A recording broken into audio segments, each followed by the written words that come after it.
This is pretty staggering. More than 500,000 young people, that's 500,000 young people, have never worked. So more than 500,000 young people who are not working or studying have never had a job. This is according to new analysis.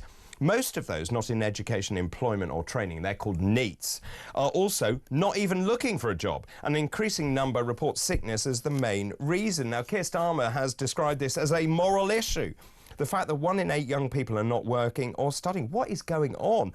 He's been told he needs to do more for what he's called a wasted generation. Almost half have been out of work or education for more than a year. It is rising. It is constantly rising. It's reached 987,000. This is the numbers between 16 and 24. Not in work or study. 987,000. That cannot be right. Joining me now, Grace Gbadamosi, political commentator. Good afternoon, Grace. Lovely to see you weekday. Good afternoon, David. Lovely to be on again today. Right, OK, what's going on here? So we've got young people, not in education, employment or training, not even looking for a job, just lounging around at home. Yeah, it is really concerning. I think the numbers that are coming out of young people not in education, employment or any kind of training, it really points to, I think, an issue of young people not being engaged in society. And as you mentioned as well, sickness is a big part of it. So a lot of young people are signing off due to mental health issues, which does not bode well for the future of the state, I guess. There are so many things I want to ask about this. I mean, I think the government has some sort of responsibility, or the former government. We've talked about this at Weekend Breakfast, actually, locking young people away in the COVID pandemic. And, of course, that then sort of removed their security.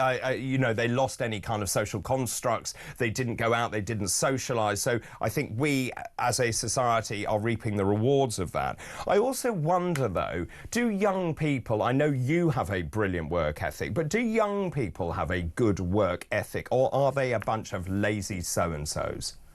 I definitely wouldn't say that they're sort of a lazy generation. I don't think that's the issue. I think genuinely we are seeing quite a worrying increase in the number of sort of people signing off due to mental health. Yeah. And I think, yeah, in terms of the economy that young people have been left with, the general society that we look at, the people have been left with, it's no wonder that young people feel a little bit disenfranchised. That's absolutely sort of not an excuse, I guess. I think people should be in work. People should be looking for work. But I don't think any of us should be surprised that we're sort of at this situation. But just in terms of mental health, are they just a soft generation? I mean, look, life has always been difficult. Certainly when I was growing up, you just got on with it. You just got on with it. I was just talking earlier in makeup saying all the way through my upbringing, I had to have a job. In the holidays, I had to have a holiday job, whether it was picking strawberries or mending tractors or whatever I did. I don't see that anymore. Yeah, I mean, I definitely wouldn't say it's a laziness issue. I think society's changed a little bit, like with a lot of young people as well. They sort of finish education, go off and get a degree. They're told that this degree is going to solve all of your issues. You're going to walk out into an amazing job. And then they sort of graduate and they realise that the job market has not been sold correctly to them, I guess. And they're saddled with this mass amounts of debt. So I agree, again, that young people should be out looking for work. But in terms of just genuinely what's going on in politics with the wars that we see, just generally in terms of the economy, housing, all of these issues, it's no wonder that young people's mental health is on the decline. No, I understand that. And also, just, I suppose, is this about expectation management? I agree totally that you're mollycoddled now in university that you believe if you do, I don't know, golf course management, you have a job for life. That is simply not true. And I've also, and I think you and I have talked about this before, and I'm absolutely gobsmacked that young people are going for jobs, and I think you and I talked about this a couple of weekends ago, that they're going to jobs. They have decided that the interview is not about the employer interviewing them, it's about them interviewing the employer. What is it like to work here? I only want to do Tuesday to Thursday, and I probably won't do the odd Wednesday. I'm seeing that a lot. Yeah. Well, OK, with that specific issue, I don't think that's as much as a problem. An interview genuinely is a two-way process. You know, you're finding out if I'm the right person, also finding out if you're the right employer. But I do think, again, young people do need to be a little bit more flexible in what they're looking for. I think young people think they could sort of walk into a ready-made career and be handed a job. But it's about graft and hard work. And I do agree that I think people should be a little bit more flexible on that. Just in terms of this, I find it extraordinary that 58% have never had a job. Now, this is a problem because also just in terms of confidence, if you've never had a job, I would imagine it becomes harder and harder then to step over that barrier, to have the confidence, to have a job. And if you have a job, you have self-worth. Because that's one of the things that we are straight away. Who are you and what do you do? Yeah, absolutely. I think that the numbers itself is absolutely worrying, and as well, as you mentioned, so the first year out of school, employers are willing to be quite flexible, sort of take you on, but the further you are out of employment, the less likely someone is going to want to employ you, because you don't have the proof that you can be a good employee, I guess. So we definitely need to, as a society, and the government should be pushing young people to seek either opportunities to upskill in a different area or just sort of find employment. I mean, so clearly we've identified it's a major problem. I think there are lots of things going on here. It's multifactorial. Now, Liz Kendall, the Work and Pensions Secretary, is planning something called a youth guarantee for those aged between 18 and 21, under which mayors and councils will be asked to ensure that those in the group are offered training or a job. Other ministers say this needs to be dropped to 16 and 17-year-olds. Is that the answer? I mean, any scheme that is looking to get young people into work, I think is sort of a good way to be going about things. I think 16 and 17, we should be focusing on making sure people get their education. But I would definitely say sort of ages of 18 to 21, people particularly are at risk, who have shown potential influence with sort of gang violence or whatever, definitely should be the target of schemes like that. Now, you think I'm tough. Wait till you hear what Tess in Lincolnshire says. She says, I think anyone under the age of 25 who isn't in full-time work or education should do national service. They are lazy layabouts. You know what? I'm actually not against that idea. I think if you... Military service.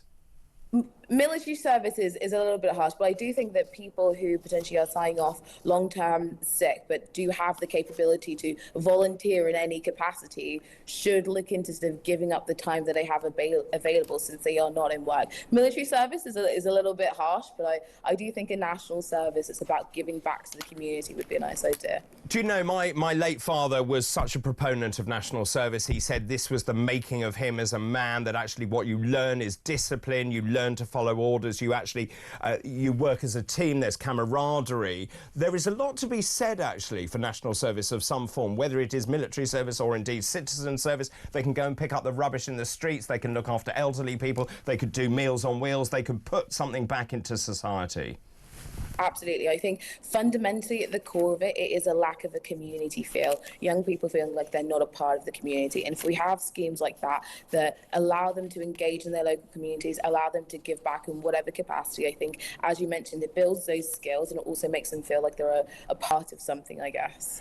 I think one of the other things is the disenfranchisement that they feel, because, of course, you have to earn so much money now to even try to start getting on the housing ladder. You can't see any sort of prospect of being independent, home owning, all the stuff that we aspired to do. One of the best things I ever did, and it was thanks to my parents that helped me, was to buy my first flat. Yeah, I think that is actually a really, really key issue, is that you can sort of walk out into the job market as a fresh graduate and not be able to afford to rent a room on the same salary that your parents were able to buy a house on not too many years ago. I think that is a key part, that you can earn a certain amount, but at the end of the day, you're not getting on the housing ladder. You can't afford to really go out, make friends, do anything. I think we need to do something around the economy as well to make it worthwhile to work. I mean, that ties in beautifully actually to an article earlier that I was talking about, which is the round of drinks is now over 50 quid. And of course, young people are not drinking as much. Also, if you are going to drink, you drink at home because it's much cheaper. You go to the supermarket and buy a bottle of vodka or whatever.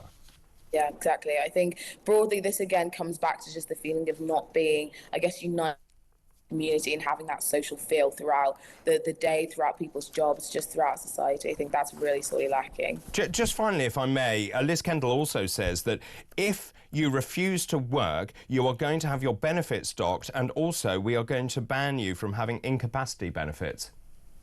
Well, I think if you're sort of signing on as sick and a doctor sort of shows that you have the capacity to work, I think it should be on you to look for work that fits into sort of your abilities. I think ultimately we as people have a duty to sort of give back, because the strain that this places on the state's finances, the tax burden, all of this, I think if you can work, you probably should. Grace, you're much tougher than I thought you would be. Grace Gbadamosi, always good to talk to you. Grace there, who is a political commentator.